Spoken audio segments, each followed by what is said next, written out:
আসসালামু আলাইকুম, welcome to my channel Meghla's ক্লিপবোর্ডস। আশা করি আপনারা অনেক ভালো আছেন। তো আমি গত পর্বে দেখিয়েছিলাম যে হচ্ছে আমার শ্বশুর শাশুড়ি আমার বাবার বাড়িতে বেড়াতে এসেছে আমাদের সাথে। তো এটা রাতের খাবার ছিল, তো আমি সেখান থেকেই মূলত ব্লগটা শুরু করেছি।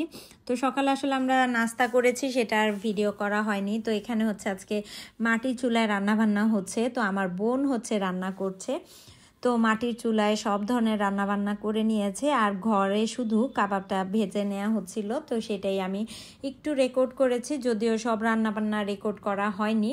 এখানে ছিল গরুর মাংস আলু দিয়ে, আর সাথে অন্যান্য রান্নাবান্না টেবিলে নিয়ে চলে এসেছে অলরেডি। এখানে চিংড়ি ভুনা ছিল, তারপর নদীর মাছ ছিল কোরাল, তারপর হচ্ছে চিকেন রোস্ট ছিল, গরুর মাংস ছিল, কাবাব ছিল, সাথে পোলাও ভাত।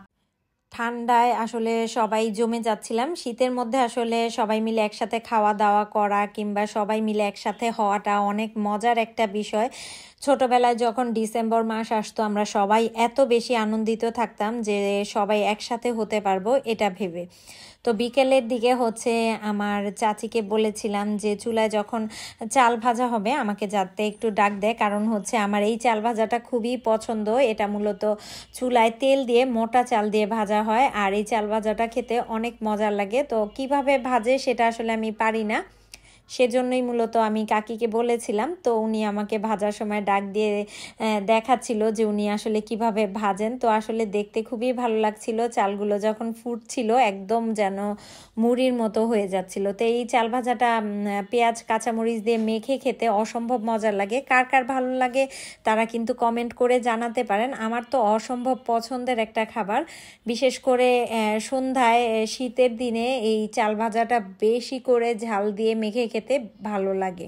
অন্যদিকে আমার বোন আর ওর হাজব্যান্ড হচ্ছে সেই মতলব গিয়ে গান্ধী ঘোষের স্পেশাল একটা ক্ষীর আছে সেটা নিয়ে এসেছে। এটার সম্পর্কে ইউটিউবে আপনারা অনেক অনেক রিভিউ পাবেন।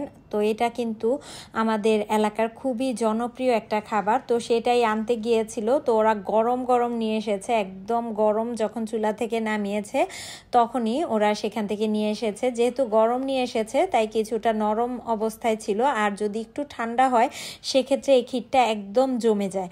তবে এর টেস্টটা মাশাল্লাহ অনেক মজার, মিষ্টিটাও একদম পারফেক্ট, খেতে খুবই ভালো ছিল। আপনারা যারা মতলব আছেন কিংবা বেড়াতে আসবেন কখনো, চাইলে আপনারা এটা ট্রাই করে দেখতে পারেন। আর এইদিকে হচ্ছে বিকেলের নাস্তা দেয়া হয়ে গিয়েছে। তো সবাই মিলে আসলে বিকেলের নাস্তাটা এনজয় করছিলাম। এখানে সেই চাল ভাজাটা আছে, সাথে ফ্রোজেন আইটেম, আর সাথে কিছু পিঠা ছিল। এগুলো দিয়েই সেদিনের মতো আমরা বিকেলের নাস্তাটা সেরে নিয়েছি।